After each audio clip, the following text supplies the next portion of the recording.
नाज़रीन, इस्लाम कोट जे ॻोठ सीहार विखिया ज़रई ज़मीन जा खाता तब्दील करण ख़िलाफ़ वारे अमल ख़िलाफ़ एहतजाज कंदे रेवेन्यू ऑफिस इस्लाम कोट जे ऑफिसरनि ते करप्शन जो इल्ज़ाम हणियो आहे।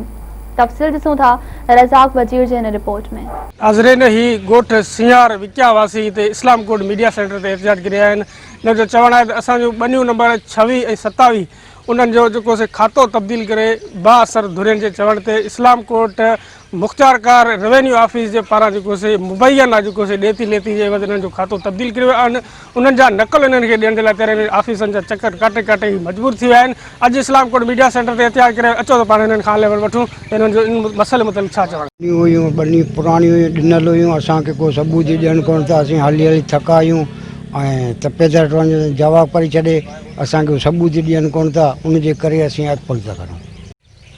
जी साईं, ॿनी जो मसइलो आहे साईं 26-27 नंबर जेको आहे ही सीहार विकिया जी, हिन लाइ असीं आया आहियूं हिते। ही फ्रॉड करे असां खाता कराया आहिनि, उन हिसाब सां आया आहियूं। ही जेको तपेदार जेको आहे असीं 15 ॾींहं ताईं हलिया आहियूं पोयां, रुगो लेखा ॾियो अॼु हिन शाम जो अचो, अॼु हिन शाम जो अचिजो, उन हिसाब सां असांखे पना मिलिया हिते। साईं, असांजो मसइलो इहो आहे त ॿनी जो आहे पुराणी माइटाणी मिल्कियत आहे असांजी, जेको उहो हाणे असांखे नथी मिली सघे। छाजे करे 26-27 नंबर आहिनि, ॿनियूं असांजूं मकाती तौरु हुयूं, उन हिसाब सां ग़रीब माण्हू कढाए कोन सघियासीं। उन हवाले सां पंहिंजा खाता पुराणा जाली कराए छॾिया। असीं ग़रीब माण्हू नथा पहुची सघूं, उनजो हाल अहिवाल असांखे कोई बि तपेदार मुख़्तियारकार ॾियण लाइ तयारु न आहे।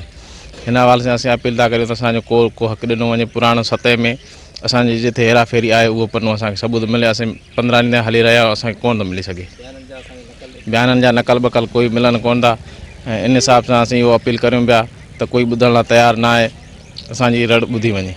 हाल वरितोसीं। हिननि चयो आहे त बाअसर रेवेन्यू ऑफिस इस्लाम कोट में जेके मुक़ररु थियल ऑफिसर आहिनि उहे जेको से चकर काटण ते हिननि खे मजबूर करे छॾियो आहे, पर हिननि खे नकुल 15 नंबर या उनजो को बि जेको हिननि खे ॾियण जे लाइ तयारु न आहिनि।